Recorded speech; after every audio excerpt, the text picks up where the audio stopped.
So I wanted to, there was a lot of things I wanted to say. Part of it is going to spill into tomorrow morning's final session, inshallah. So I think that we'll let it get there. We'll let it go there, and we'll open it up for questions, inshallah, or any discussion things. People, if they're, want to ask about something that wasn't covered, or a clarification about something that was covered, or contribute constructively to the discussion.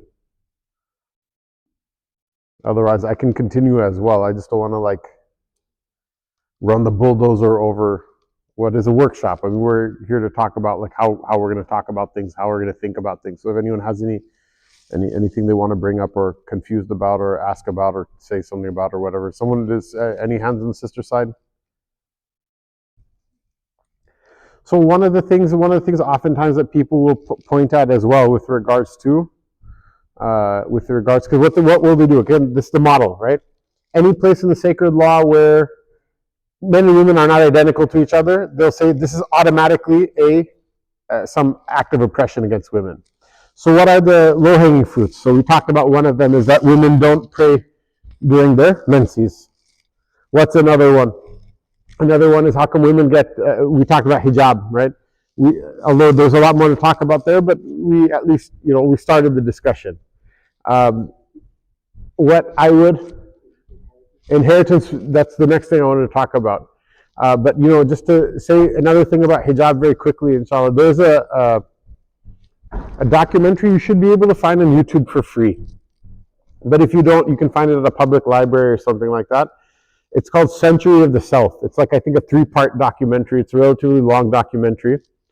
And the whole topic of the documentary is about the school of psychiatry of Sigmund Freud, and how his insights into the way the human mind works, if you can call him that, were basically then weaponized by his has anyone seen this documentary, by the way? How they were weaponized by his nephew, Edward Bernays. Sigmund Freud was like a geek. He just talked about ideas. He was hitting on some points. He was kind of way off on others, whatever, right?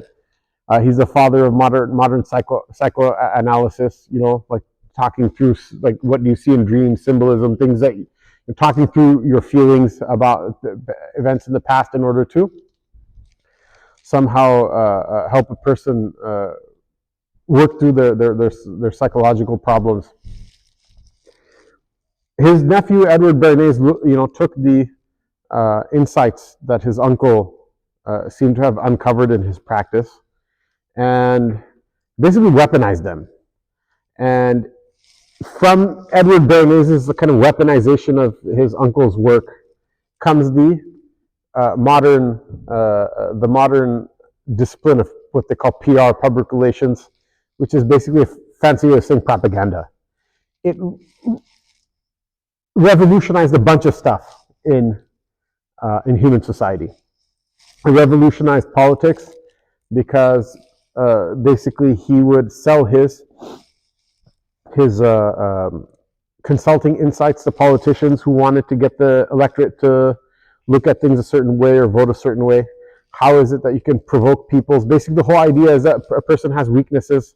They have unmet needs that are there inside of themselves. And so if you can somehow provoke those unmet needs, you can kind of get people to act in a certain way, one way or the other, right? It revolutionized advertisement. It revolutionized a bunch of stuff, okay? One of the effects that it had on advertising is that basically they realized that the female form is how you sell anything. From something that's relevant to women to something completely irrelevant to women. Men's shaving cream. You have a pretty girl in the advertisement, and men will buy it. It not only provokes men, it provokes women as well for a number of reasons. Part of them is that the women want to see themselves like that because a woman wants to be desired. She has a desire to want to be desired. And part of it is because she sees that men are, attracted to a certain thing, so that has an influence on her as well. But basically, from that time until this time, this is a very important insight. Why is it that Fox News, or forget about Fox News, because Fox News is kind of a cartoonish example, but they all do it, right? news anchors, they're at a particular age, they're not really hired for their scholarship, they're not really hired for their erudition, they're not really hired for their, they're not really hired for really any redeeming quality other than the ability to attract attention. Why is it both on the, on the influencer side, both sides of the divide? Why is it that you can have a person who's like the subject matter expert in their field, whether it's a man or a woman? They can give a 90-second TikTok about something, and on the flip side, you can have a young woman basically pointing to this, and like captions come up, and the latter is going to be viral, and the former is not. You like it or not? Is it a good thing? Is it a bad thing? It's completely all has to do with what? It has to do with the weaponization of the monetization and the weaponization of the female form.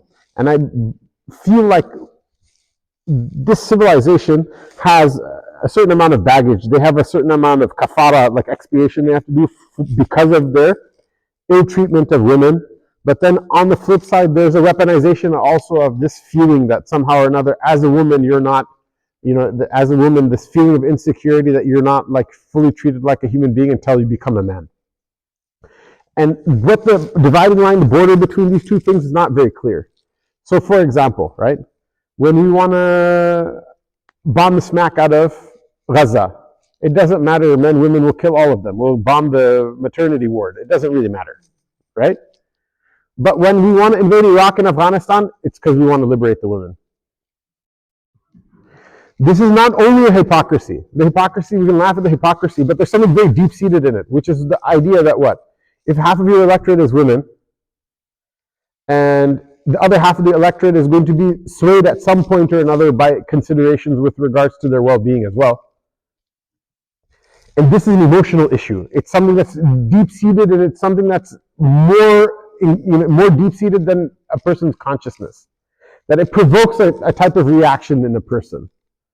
That they're like, well, we don't want to hearken back to this time, which is not in Islamic civilization. It's not in Muslim civilization. It's in their civilization, where a woman couldn't, where a woman wouldn't be taught how to read, where a woman wouldn't be allowed to vote, where a woman wasn't allowed to own property, where she was literally the slave of her husband, where she could literally kill her, and there's no legal recourse or whatever. These are like scary things. Nobody would want to be in that situation, right? If you can somehow or another provoke that fear, that's a cultural fear. It's not something, it's projection, really. It's a fear of something that happened to women in America and in Europe in the 1800s and before, and you project that fear onto something that's happening in the Muslim world. That's a very powerful force. That's not a normal hypocrisy. That's a particularly selected hypocrisy because it's a pressure point that you're trying to force people to do something else that is not what they want to do. Now, if someone were to tell me, for example, the war in Afghanistan, okay, if someone wants to say, look, I'm a woman, I wouldn't want to live in Afghanistan, I can understand that.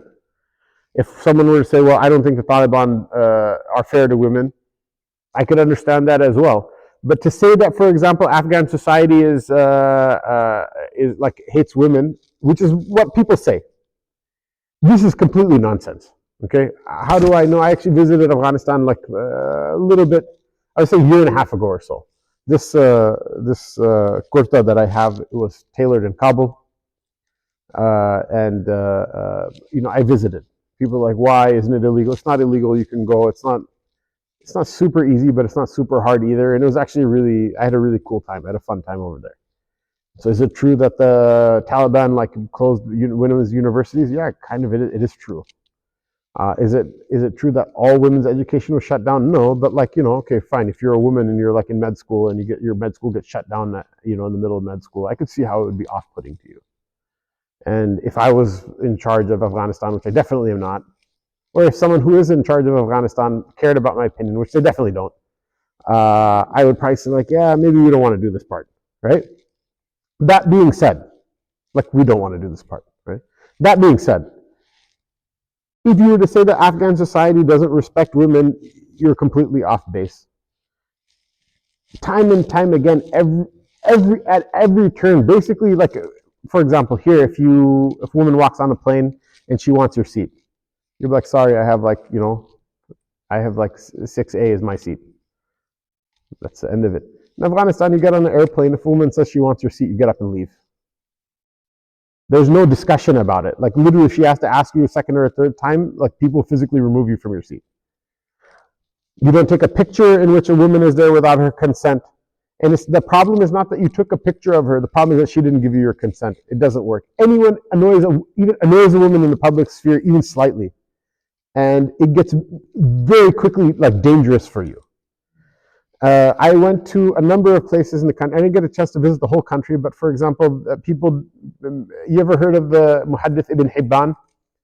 Right, he has a very famous hadith collection. He was like one of the great, kind of like A-list muhaddithin of the history of the ummah. People don't know this, but he's from what's now Afghanistan. The name of the city was Bust in those days, but it was an ancient Iranian city. But the modern name of the city is Lashkargah. It's in the Helmand province. Helmand is one of the most poor and underdeveloped parts of Afghanistan, in fact. But he was from Bust, and his mazar is still there. The Lashkargah, the city, the modern name of the city, has a very small airport, but the airport is the Ibn Hibban airport, and it's like literally like 6-7 miles from his place of rest. So, okay, we were driving through, so we're going to go visit the mazar of Ibn Hibban, and we're going to make dua for his soul, and we're going to read some hadith from his book in honor of him. And that's one of the things that we did. Afterward, there was a local host that we had over there. He was an Afghan elder, a sheikh, who lived in Pakistan for some time. He had a very interesting story that's not relevant, so I'm not going to mention it. But if you want afterward, you can ask about it. And so we went to his place, and it's a decent-sized city. It's not the largest city, but it's the provincial capital, so it's a decent-sized city. The most busy intersection in the entire city. It's a roundabout, so there are 6-7 roads that lead into it. One of the things about the new government in Afghanistan is basically all the people who had official positions in the occupation, from the lower ranks and middle management, they're all still in their positions. Basically, everything's running the way the occupation ran it. It's just that the boss at the top of the office is usually one of the Taliban guys, except security. From the bottom to the top, it's all turban and beard guys. That's it. They don't trust anybody else with their security. It's really funny because the sniffer dogs that the American occupation brought over there, and you know how much mashallah, Americans love dogs, right? I'm not saying that I don't love. I'm just saying that Americans love just without anything else. Just that's a factual statement, right? And so those sniffer dogs are actually treated like soldiers in the army. They're actually treated like soldiers. They don't leave them behind. They left them behind. We left so fast. We left the dogs behind, right? So the dogs work for the Taliban now. I thought that was funny as hell. So you see the turban beard guy with the sniffer dog, and they're now new best friends, So anyhow. So what happens is that the security guy, the guy who's directing traffic in this really busy intersection in Lashkargah, stopped traffic in the entire intersection. And so we're standing there for 3-4 minutes, wondering how come everything is stopped. They stopped everybody. And what is it? This guy who's doing traffic at this roundabout, big guy, huge beard, and this big like a soldier, right? There's a 7-year-old girl, and she's leading him like a pet dog or something like that. She's walking, and he's walking her across the intersection, and only when she's crossed, then she lets people go. So okay, fine. It's not the American idea of what respecting women is, but anyone who says that they hate women, this is completely nonsense. It's not like that at all. In fact, they're extremely sensitive to anyone who behaves in any way, shape, or form rudely or distressingly to a woman. It's not tolerated in that society at all. And so these are all things though, but what is it? They weaponize it because there's one video of their previous government taking a woman into this and executing her. She's in burqa and they're executing her, right? It was oh my God, this is what they do. They just grab a random woman and shoot her in the head. You don't know, this woman is killed so many people or whatever, right? You don't know anything about that. All it is something conceptual. And why do they do that? It's there to pull at the strings pull at your strings emotionally, right? Otherwise, you show any human being killing another human being, it's like tragic, and it like kind of freaks a normal person. It should freak you out. But then, okay, if you know what the context is in the story, you may actually think that at some point is justified. Some people are like, no, it's never justified. Okay, but it's not. It's also, you may not even consider it to be justified, but you have to admit that it's not the same as just grabbing a random person. There's a difference between shooting someone, executing someone who happens to be a woman versus executing someone for being a woman. I think which is the issue. So I just wanted to bring some of that up. Hopefully, that provokes a little bit some question, some thought, concern, inquiry. Again, I can talk for 7 hours straight, but like the hope was that there would be some interaction. Yeah. I guess maybe similarly on the note of when you mentioned Taliban shutting down universities and med schools and stuff, right? Which, by the way, their supreme leader, Mullah Hibatullah in Kandahar, when challenged by other Afghan ulama, including Taliban like government officials, that this is not something that our deen requires or even encourages, he said this is not a religious edict, this is a cultural edict. Okay? Again, this is why everybody hates me, mashallah. Let's separate things. I already made it clear that if it was my decision, I don't know that I would take that decision, right? But a couple of things we should discuss and think about, okay? First of all, is most of the post-secondary institutions that were brought to Afghanistan, not just after the American occupation, but since the Russian occupation, they're almost all by foreign governments, and they've all been used to undermine politically somehow or another the order in Afghanistan. They're not like for the betterment of people. This is a problem. It's a problem that needs to be solved. Are they solving the problem? Are they not? Allahu Alam. But I'm just saying it's not like that open and shut and black and white issue. Even us ourselves, who here has never been to like public school, like Western style education school before? All of us are victims of indoctrination. The first person that, when I talk about this, if I were to give this lecture to a group of pre-modern people or a group of Mauritanians or whatever, right, like from the Badia, this talk would be much shorter. Why? Because all the disclaimers we have to make. Why? Because we ourselves are not convinced, because we ourselves have gone through so much indoctrination. It's something that we should also come to terms with. We should also accept that this is an issue. The idea that somehow or another, like, even my own daughters, I have to talk to them about, things like, my own daughter's like, I don't want to get married because then I'm not going to have a career. And I'm like, nobody said you can't have a career if you don't get married. And, I'll tell you one thing, that if you, like one day, if you when you're on your deathbed, you'll regret more not taking care of your family, not being with your family, than you'll regret, not having had a PhD in rocket science and going to the moon with NASA. And I go, it's not because you're a woman. It's the same thing. I'm going to say the same thing to to your brother. And I do say the same thing to their brothers. But they're not going to take it like it's not going to be like an attack on them. Like, why? Because the minds have not been brainwashed like that. I'm going to tell you, you're going to be a father. If you neglect your kids, there's no amount of money and recognition from the outside world that's going to make you happy. If you neglected them and they hate you, and you know that you deserve it.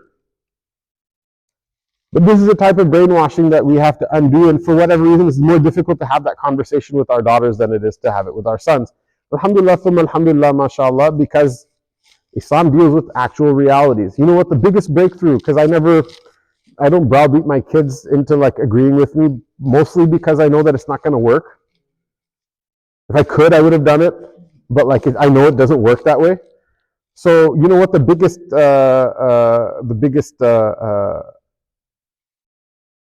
like watershed moment that made that made the tide turn, where they're like, okay, Baba's not like otherwise my kids used to go, Baba's a meninist, right? They used to say this, they used to mock me, And so the biggest thing that turned the tide, that made them like not to like kind of take it a little bit more seriously and not take it as a kind of a joke or whatever, was that there was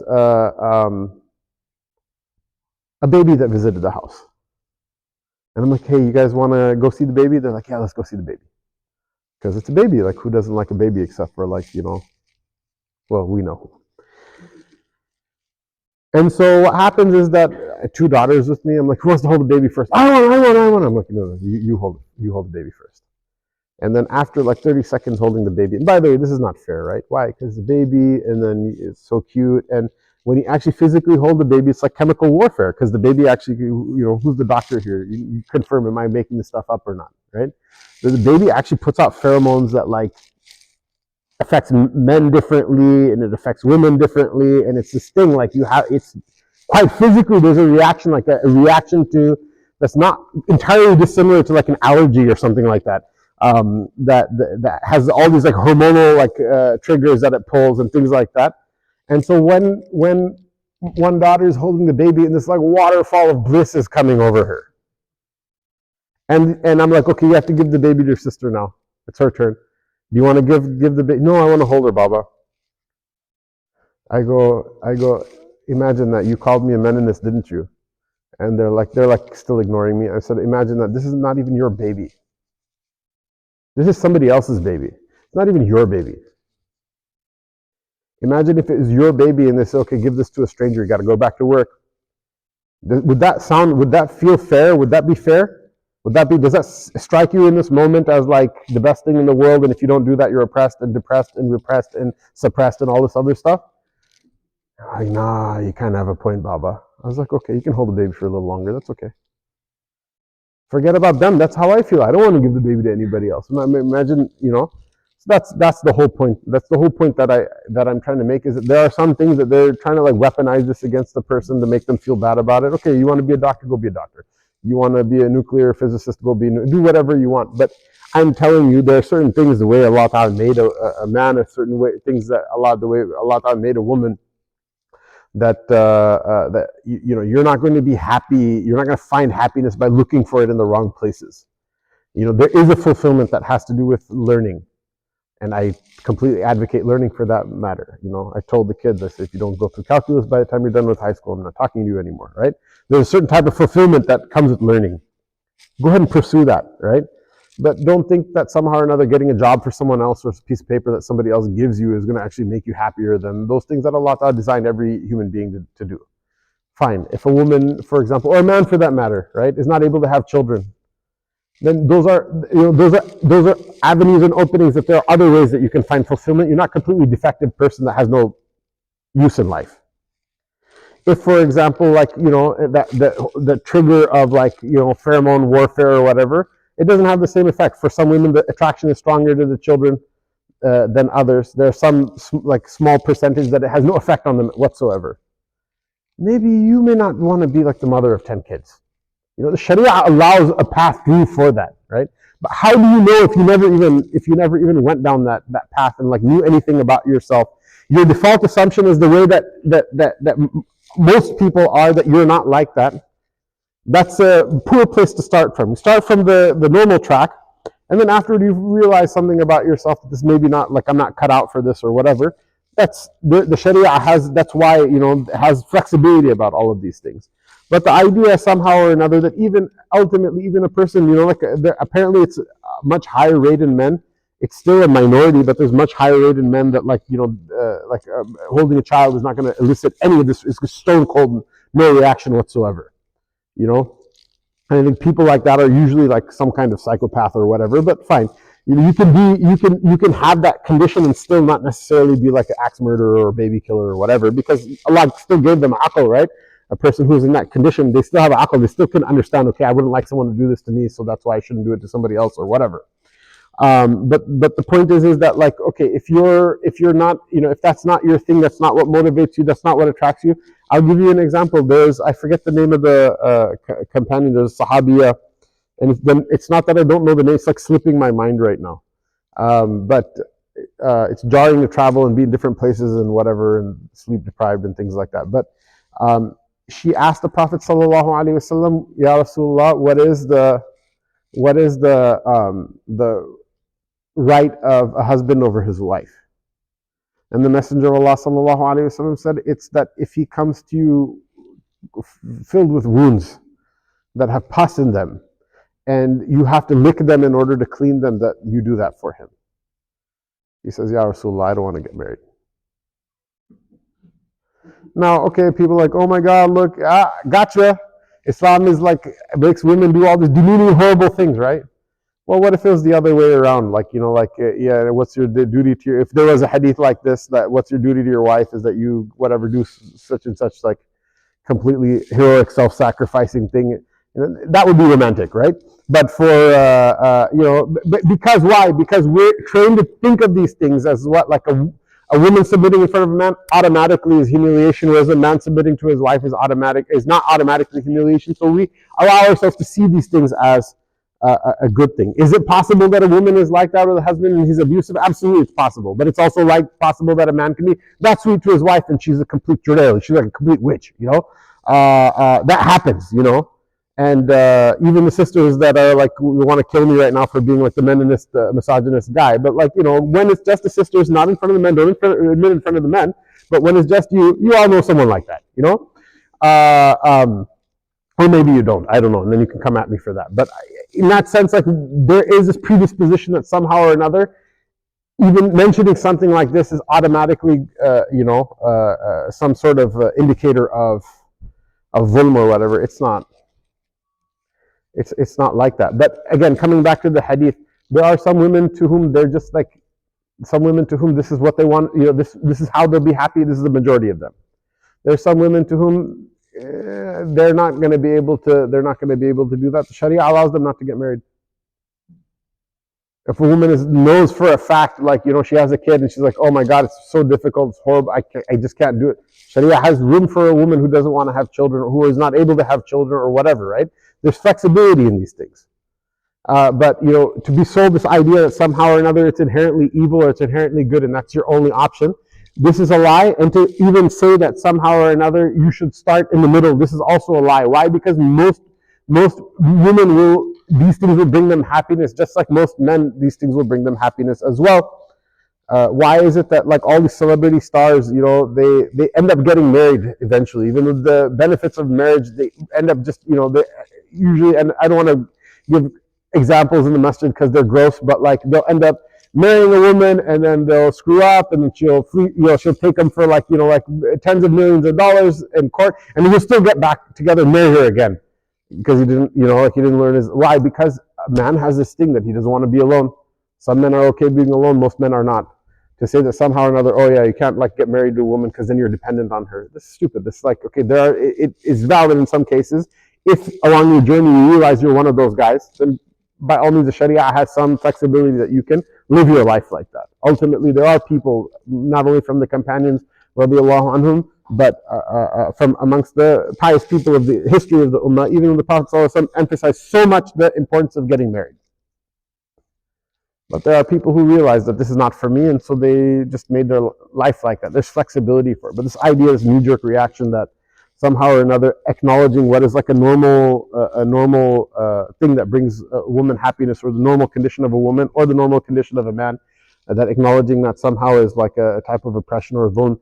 This is more like a weaponization of insecurities in order to get people to buy things and in order to get them to vote a certain way and like ratify killing people at home and abroad than really anything else, as far as I can tell.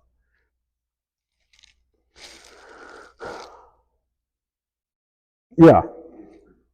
Good.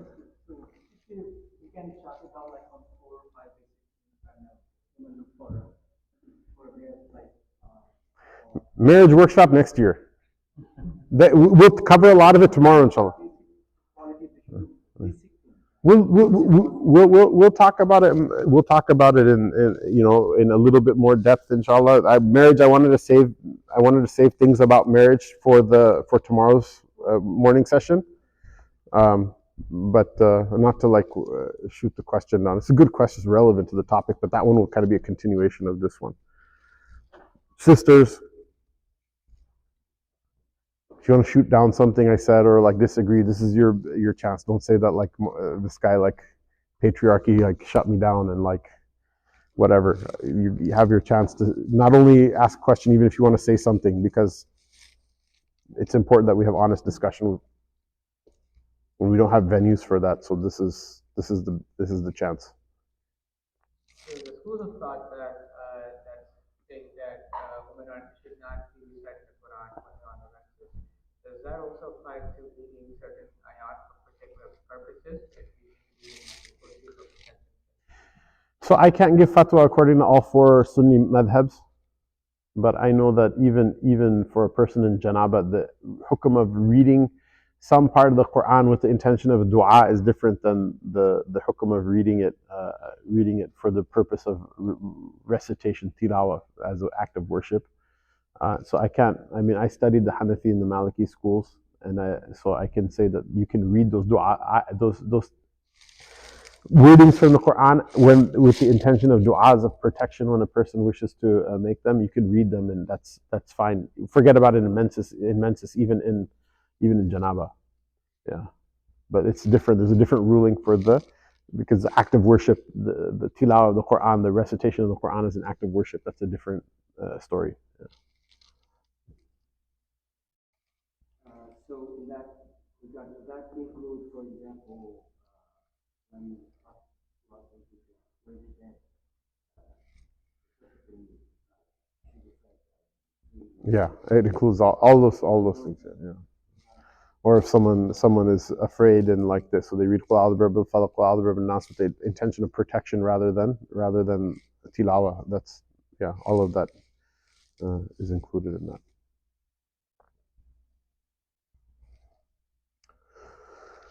All right, inshallah. If that's it for now, I think that our benevolent dictatorship in ICCC has graciously ordered pizza, which will be here at some point or another. I think that's they're out there receiving it. So inshallah, we'll go ahead and wrap up for now, and then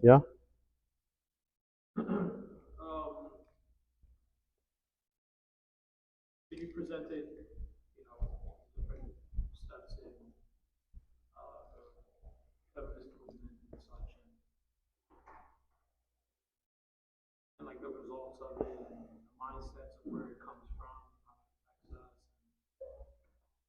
us, and unfortunately taking things out of context and the information how to spread and whatnot. So what's the answer? How do we move forward with this? how we move forward with this information in the context of answering people's criticisms for their confrontations and their allegations against Islam being somehow or another hating women, is we will say that look, if you want us to you will not accept Islam as being good to women until we accept that men and women are equal and that women will not be honored until they become men. This is not objectively true. And in that sense, there is a pretty big counter-feminism backlash in this country, and we will find a lot of allies with it, and they make very convincing arguments. And one of the interesting things I find is, well, I'm going to get to the point instead of going on my tangents, okay? So that's step one. Then step two afterward is, if we accept that men and women are different, then then we explain all of these differences between the way Islam treats men and treats women in the context of what those objective differences that men have with women, and how these things are actually of benefit to women rather than the kind of gut knee-jerk reaction that a person has that somehow or another this is because Islam doesn't respect them or it doesn't honor them or whatever, because it doesn't fit the data. Muslim culture doesn't treat women like that. Are there some Muslims that are bad to women? Yes, there are also some Muslim women who are bad to men as well. And I think that if someone wants to argue that it's preponderant on one side or the other, I've yet to see any data about that. And anecdotally, it seems like you just have some bad apples on both sides. And there's an archetype of a way a man will abuse a woman, and there's an archetype of a way a woman will abuse a man, and they're different because men and women are different. But I don't see any sort of systemic hatred for women, and so that's what. Yeah, in fact, what I'll say is actually after going to a number of places in the Muslim world, visiting a number of places, women are treated really badly over here, actually. This is something, again, we'll talk about tomorrow when we talk about sexual ethics, we'll talk about marriage and things like that. But the idea in America that you have this, and it's interesting because immigrant Muslim women and girls in particular who grew up over here, right? To them, feminism is this new thing. Feminism is not a new thing at all. right? 60s and 70s, a long time ago. It's not a new thing at all. And so there are one of the reasons that there's this backlash against, feminism is that many women realize that this has actually ruined it for us, because we have to work the same jobs that men have to work, and we, physically are not suited to doing that. And when we meet in a relationship, right, what is it? The woman, when a man and a woman have a sexual relationship with one another, the investment on behalf of the woman is a lot more than the investment on behalf of a man. That's why every human society, except for this one, has had this balance that women trade. I mean, it's kind of a crude way of saying it, but so you can, afterward, we can humanize it afterward, right? But women trade sex for relationship. The woman gives sex to the man gives a relationship to the woman. And so we have now a situation where they both are equal providers of sex, and they're both equal providers of relationship, which means that a man gets more sex than otherwise he would have been entitled to, and he has to give less relationship than what he otherwise had to give. And so if you don't believe me, go ask converts. People, especially women who converted later in their life.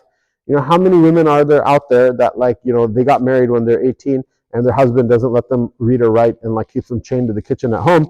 And how many women are there that will marry their boyfriends and they pay the rent, they work the job, they clean the house, they take care of the kids, they do everything. The only thing the man does is pay for his alcohol and PlayStation games. And the woman will still keep the man, still stay married to the man out of fear that it's going to harm her children, if they're divorced. And still that man ends up doing something crazy that will even blow that deal that he has, which is not a fair deal at all. How many women are the ones who literally the whatever 4-month child they have to go give to daycare so that they can go and earn money for Walmart or for you're not affording daycare on a Walmart job, but for whatever corporation you're going to work for, whatever job you're going to work for, as prestigious as it is, what is the effect on a child to be separated from their mother at such a young age for such long periods of time? What is the effect of as benevolent and wonderful as daycare providers may end up being, but they're still never the mother. And so what effect will that have? I know a lot of Muslim women who actually are daycare providers, and they actually are very loving to the children, and the children love them like mothers. And I've seen this before, that the woman will in her older age get cancer or become sick or something, or even none of those things, but the kids will still come and visit them.